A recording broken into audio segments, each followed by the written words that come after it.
Enchantée. Non. Je suis honorée que tu m'accueilles dans ton magnifique environnement chez toi.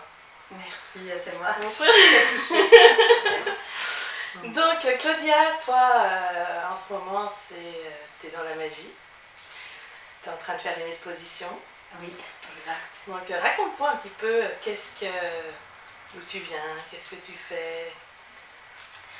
Alors, moi, j'ai eu une grande chance, c'est d'avoir eu des parents qui ont fait les beaux-arts. Ils n'ont pas vraiment,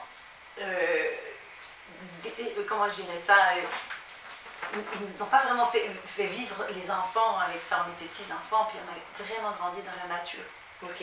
Très, très, très, très cru, très, très pur, mais c'est là que la magie, en fait, elle opère. C'est quand il n'y a rien d'autre. Ok. Tu connectes à l'essentiel, à ce qui est en dedans, puis tu vois les fleurs pousser, tu vois les papillons sortir, tu vois les escargots qui font l'hivernage, qui enlèvent le petit mur dans la coquille pour sortir au printemps. Des fois, tu trouves le petit mur qu'ils ont fait. Et t'étais dans une ferme en fait? Oui, ben, on n'avait pas les animaux, nous. C'était vraiment des artistes, mes parents. Donc, en Ok. fait, ils avaient essayé de se réfugier à la campagne pour élever les enfants et tout ça, mais c'était difficile financièrement. Puis finalement, ma mère était éducatrice spécialisée, mon père est parti, puis on a grandi comme ça. Ma mère a fait l'école Rudolf Steiner. Fait que ça Qui fait... est en Suisse, hein, c'est ça? Oui, c'est ça. Puis Rudolf Steiner, c'est un philosophe qui parle beaucoup avec des esprits de la nature, en fait. Puis aussi d'encourager l'enfant à développer son potentiel, en fait, son talent. On n'essaie pas de le mettre dans une boîte. On essaie de l'aider à découvrir qui il est, par la musique, par le théâtre, par ça. Fait que ma mère avait cette finesse quand même. Puis mon père aussi, quelque part, même si des fois il était très blessé, souffrant. Mais au travers de ça, écoute, j'avoue, aujourd'hui, ça m'a poussée, je pense, à chercher quand j'étais malheureuse et de trouver, en fait, tout le temps cette... La magie de tout ça. La magie, parce qu'elle est tout le temps là, oui. Des gnomes. Exact. Et puis c'est la vibration qui est plus élevée. C'est une vibration joyeuse, c'est une vibration où on prend le temps. Faut pas être pressé. Si t'es pressé, tu les vois pas. Tu les vois pas, tu les sens même pas. Tu sens rien, en fait. C'est ça. C'est comme ça qu'en fait, moi je viens, j'ai finalement étudié en médical parce que c'est plus payant, puis parce que je voulais sortir de cette misère. En même temps, ma mère voulait que je sorte de cette misère. Tout le monde voulait qu'on sorte de cette misère, alors qu'il n'y avait pas vraiment de misère là-dedans. Il n'y avait que de la magie. Oui, c'est ça. Mais c'était trop rêveur, c'était pas sérieux. Puis le monde, tu vas t'aller. En fait, leur certitude, c'est que tu vas trop souffrir si tu restes. En fait, ma mère, c'était ma grand-mère, c'était si tu restes là-dedans, tu vas souffrir. Alors, après, j'ai marié un agriculteur, donc j'ai été 25 ans en production laitière, c'est très industriel. C'était vraiment dans une ferme. Une vraie ferme avec des vaches. Et c'était au Québec, mais déjà en Suisse, puis après on a déménagé. Ok, avec ta commencé Suisse. Exact. T'es venue au Québec. Exact, avec mes 3 enfants. Et puis là, c'était très industriel. Puis ça a été, j'ai été poussée jusqu'au bout où j'ai perdu un bébé. Et à ce moment-là, je me suis dit non, ça suffit. Je ne vais pas y laisser ma vie. C'est pas ça ma vie, c'est pas ça une vie. Et j'ai commencé à développer justement la créativité parce que dès que j'avais 5 minutes, je creuse un truc. Qu'est-ce que tu fais dans ta créativité? Alors, écoute, ça un petit peu. Oui, c'est ça. Fais-nous de la magie, fais-nous vibrer avec ton univers. Alors d'abord, c'est quand tu t'arrêtes, tu goûtes. Peu importe ce que tu fais, ça n'a pas d'importance parce que ça peut être chanter, ça peut être faire de la musique. Même si tu ne sais pas, on sait tous quelque part en dedans qu'on peut faire ça. Et que tu vois, c'est juste le bruit. Tu fais un rythme. Puis tout d'un coup, tu dis, oh, c'est rapide quand même. Ça m'aide plus, ça m'aide à me déposer là. Puis là, ce parfum, c'est tout d'un coup, ça sent le fumier, c'est comme si ça sent l'automne. Tu t'imprègnes de tous les éléments qui sont autour de toi. C'est le seul moyen, c'est le seul moyen pour commencer. Okay. Ça arrive pas comme ça la magie, tu vois un petit bruit, tu sens une petite odeur, puis tout d'un coup, il y a tout le temps des rythmes, les vibrations c'est des rythmes, hein. Puis c'est comme si tout d'un coup tu sens le rythme.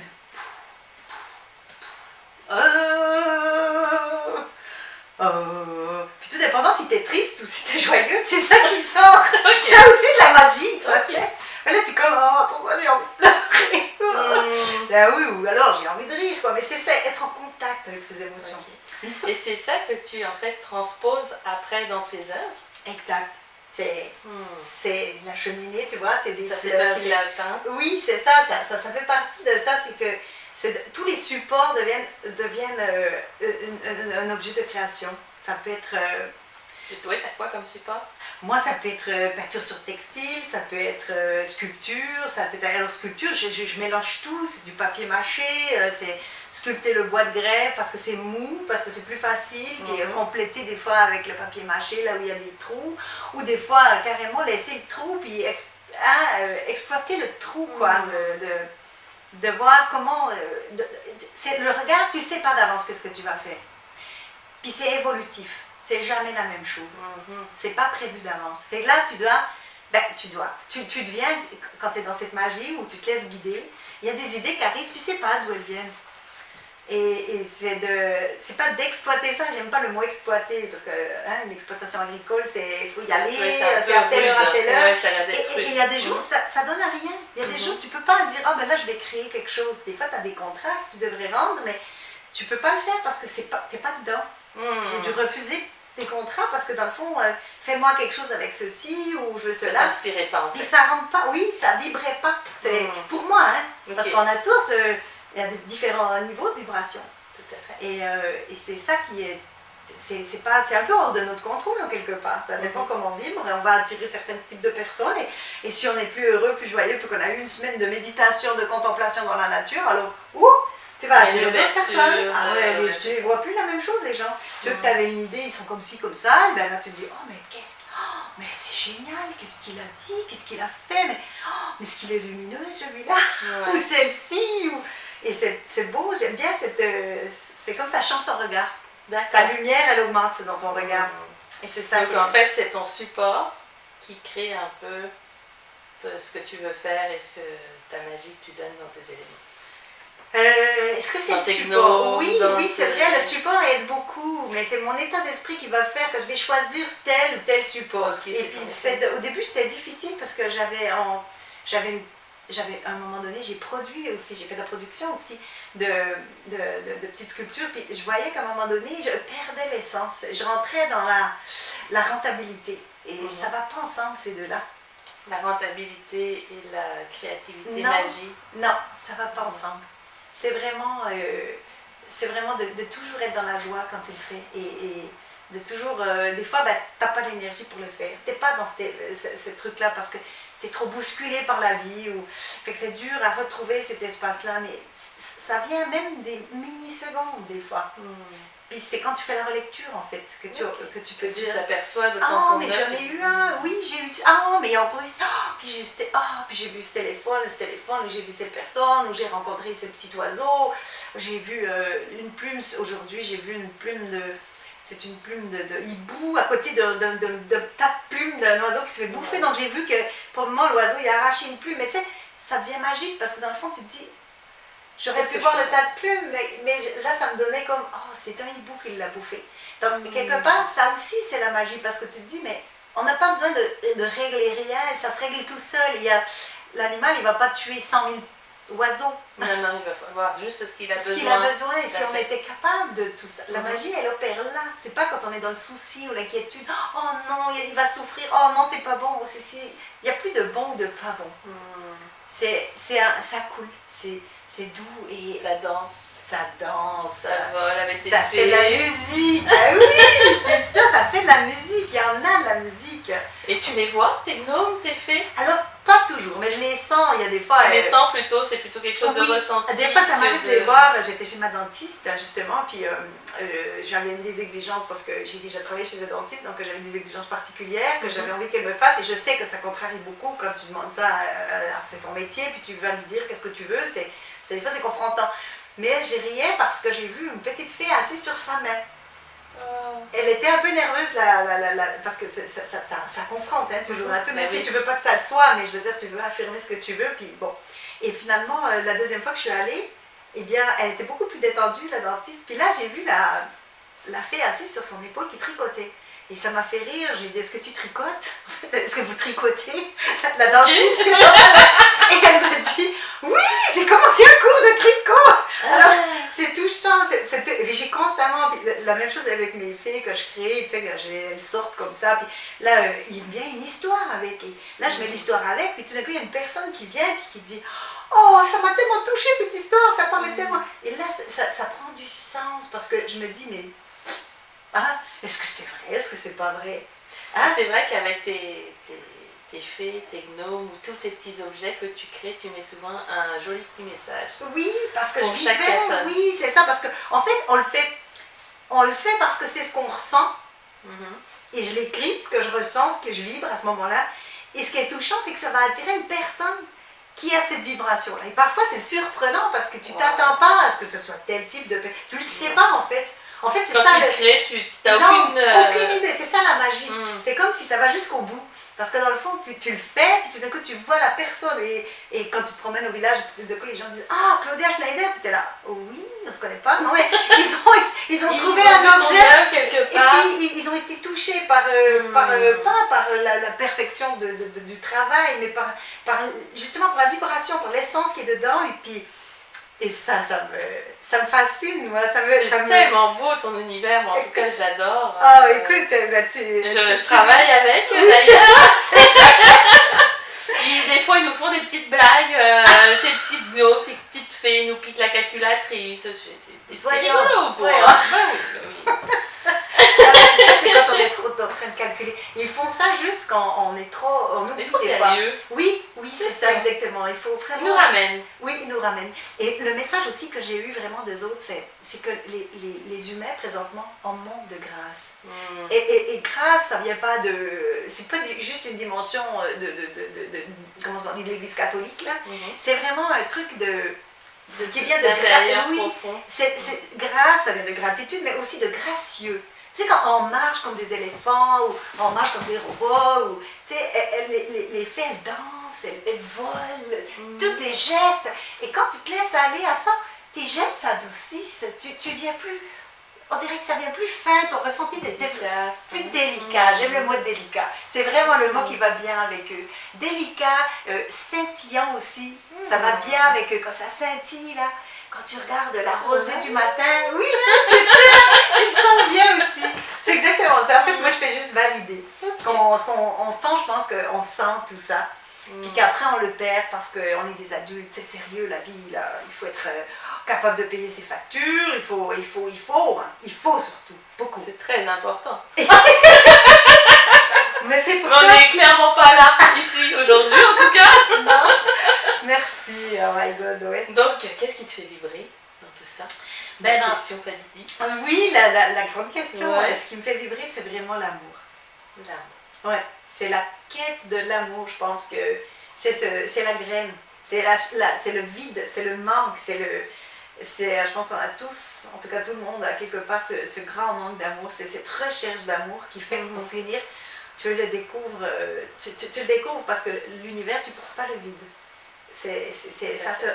Ça vient t'amener ça en petites miettes pour que tu puisses le prendre. Et après, tu vis un sevrage, après, tu reçois encore cette nourriture. Et puis là, tu crois que c'est de l'autre, oui, ça te nourrit, mais tu crois que c'est toujours que ça vient de l'autre. Jusqu'au jour où tu comprends qu'en fait, tout ça, c'est en toi. Et c'est là la magie. Je pense qu'on part du cœur. Là, je sens que on matérialise beaucoup plus rapidement aussi. La manifestation se fait extrêmement rapidement, de plus que tu es dans le cœur. Et puis, bien sûr, on est humain. Je veux dire, on est fâché, puis il y en a qui nous embêtent, puis il y en a qu'on aimerait mieux pas voir. Oui, c'est ça, il y en a qui viennent nous chercher, mais après, c'est pas il ou elle, c'est toujours ici des acceptations d'une part de moi que l'autre vient refléter, en fait, que j'ai du mal.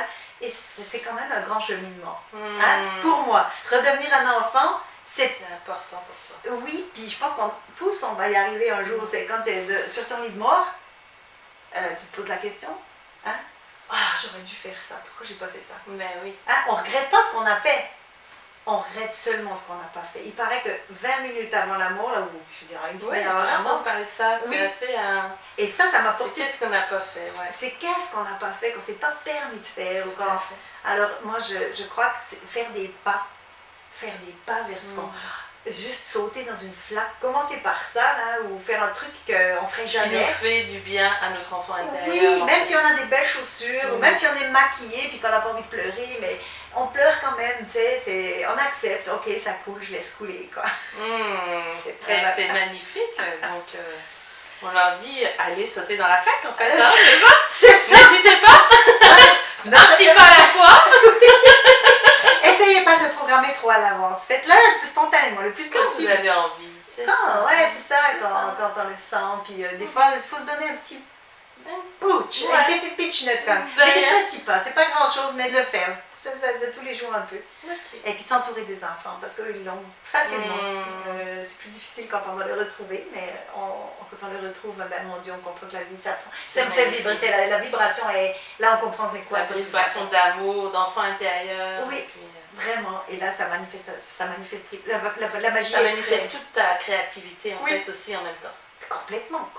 C'est la créativité, c'est pas juste dans ce que je crée avec les mains ou les vidéos, les danses, la musique ou l'illustration ou la peinture à l'huile ou la sculpture ou peu importe. C'est aussi de regarder un animal évoluer, même quand il perd ses poils, la magie qui repousse. C'est pas toi qui dois repousser les poils. C'est Ouais, c'est vraiment quelque chose de magique. c'est incroyable. C'est pas juste de voir les poils que tu dois ramasser, mais c'est de voir, mon Dieu, ça repousse. Ouais, comme un genre de cycle, en Oui. fait. Oui, puis parfois il arrive des choses, même j'ai vu une oie blessée, puis oh mon Dieu, tu tombes dans le drame, puis tout d'un coup tu te dis, mais non, mais écoute, tout ce que je peux faire, c'est peut-être la soulager. Eux, ils n'ont pas le même rapport face à la douleur que nous. Ben, nous, on est dans le truc aussi, on se pose moins de questions. C'est ça. Et on ne sait pas puis que la douleur, c'est pas mortel, on peut très bien supporter, puis qu'à un moment donné, la vivre et l'accepter, c'est plus une douleur qu'on refuse, c'est comme le plaisir, c'est une forme de douleur aussi, mais c'est comme une jouissance. Ça fait mal, hein? Des fois. Mais qu'est-ce que ça fait du bien? Bon, voilà quoi. On a tout dit. Donc tu nous fais une belle exposition depuis début septembre à Saint-Jean-Port-Joli. Oui. Qui est au Québec, à 1 heure de la ville de Québec. À 1 heure de la ville de Québec, exactement. Sur la rive sud. Oui, exactement. Oui, un petit peu ma démarche aussi dedans. En fait, c'est quand même plusieurs années. C'est pas tout ce que j'ai fait ces derniers temps. J'ai eu des traversées du désert au travers de ça, et il est né des émergences, justement, c'est là qu'on voit quand on regarde notre histoire, mais avec un regard on a accueilli la douleur, on a accepté la souffrance. Alors à ce moment-là, on peut avoir accès aussi à ces belles parties qu'on a oubliées parce qu'on était tellement pris dans le drame, dans la douleur, qu'on a oublié ces belles parties aussi, quoi. Et c'est ça que on peut voir le cheminement en fait un peu dans cette exposition. Oui, on voit les fleurs qui arrivent, les printemps qui poussent, on voit... Donc tu fais ta peinture, tu fais des gnomes, oui, tu fais des fées, exact, tu sculpte, ouais, exactement. Qu'est-ce que tu fais d'autre? Est-ce que j'ai oublié quelque chose? L'illustration aussi, j'ai un livre, donc une histoire plus justement sur le cheminement aussi spirituel, et après j'ai fait une formation aussi d'intervenante par le rêve. J'aime bien en parler aussi parce que la symbolique est très importante aussi dedans. Ok. Et puis, je crois qu'il y a un projet qui est en cours, des cartes de tarot. Oui, j'aimerais beaucoup. Je suis dessus, là, ça avance tranquillement. Puis c'est que les tarots, la symbolique, elle est puissante. Hein, c'est en lien avec le vrai tarot de Marseille, il est en lien avec l'hébreu aussi. Donc c'est très ancien comme méthode. Et puis dans le fond, c'est pas le but de dire l'avenir, mais c'est toujours de nous aider à cheminer, en fait. Et à cheminer à travers les épreuves, les étapes, et puis d'intégrer les leçons de vie, puis d'avancer. Puis moi, je trouve que c'est un super outil justement pour que tout le monde puisse y avoir accès à cette magie-là, parce que je me fais souvent demander, mais comment tu fais? Et puis je peux pas... Ça descend en fait. Ça descend, exact, ou ça émerge de l'intérieur, puisqu'on est connecté de l'intérieur directement à notre... L'âme, elle est dedans nous, et c'est par l'âme que ça se passe, ces choses-là. Donc ça nous dépasse un petit peu physiquement avec notre réflexion cérébrale. On peut l'expliquer aujourd'hui par la physique quantique, ou bien comment on appelle ça, l'épigénétique aussi, comment tout d'un coup ces choses arrivent, on ne peut pas très bien l'expliquer par la science ancienne, là, je veux dire... Mais avec la physique quantique, on peut mettre une explication là-dessus, quoi. Hein, les électrons, les atomes et tout ça. Ça mélange tout ça. Wow. C'est ça, et tout part toujours de l'intention. Hein. C'est notre intention qui est la graine, en fait. J'ai envie d'aller mieux, j'ai envie de guérir, j'ai envie de goûter à la vie. À travers tout ça. C'est ça qui donne... Ah ouais, c'était l'intention. Dans ta créativité. Exact, c'est l'intention de départ, c'est toujours d'être mieux, d'aller mieux, et puis ça me fait du bien. Quand je suis dedans, ça me fait du bien, je vibre, je suis heureuse. Alors des fois, il ne faut pas trop s'enterrer non plus. Hein. Des fois, là, c'est le temps de célébrer, là, tu sais. Tout à fait. Après une exposition, d'ailleurs, c'est le thème de l'exposition, c'est célébrer la vie. C'est comme vraiment, tu vas dans les noirceurs, dans les profondeurs, tu réémerges, et là, c'est le temps de fêter, c'est le temps de célébrer, c'est le temps de partager ce qu'on a, nos récoltes. Ok. C'est jusqu'à quand? Alors, c'est jusqu'au 3 novembre. L'horaire est un peu délicat, par exemple. C'est à la salle... À la salle Gérard Ouellette. Okay, c'est la semaine, oui, c'est ouvert la semaine de 10h le matin à 4h de l'après-midi. Mais aussi, c'est ouvert quand il y a les cinémas, le mercredi et le jeudi soir. Ouais, le mercredi soir, oui, c'est ça. On peut aller voir aussi l'expo. J'ai hâte d'aller faire quelques petites vidéos à ton exposition pour mettre à la fin de la vidéo. Merci beaucoup. Merci à toi. Merci pour ce beau projet. Je suis très touchée. Ça fait plaisir. Vraiment, un petit mot de la fin? En tout cas, qu'est-ce que je pourrais dire? Oui, ça ouvre à plus grand. Que ça continue d'ouvrir à plus grand. Je crois à cette communauté quand on est capable. On a créé. Oui. Exactement, cette communauté qui vibre dans cette magie-là. Je crois que tout le monde a ce potentiel et puis qu'on peut vibrer très haut et manifester très rapidement les bonnes choses. Et avec toutes les problématiques qu'on connaît, je crois que ça fait du bien. Ça donne de l'espoir. Oui, exact. Ça me donne beaucoup d'espoir. Voilà. Et en tout cas, je te remercie beaucoup, Claudia, de m'avoir invitée chez toi. Merci. Et d'avoir passé un excellent moment. Et puis, je vous invite vraiment à aller voir la magie de Claudia à son exposition jusqu'au 3 novembre. Merci beaucoup.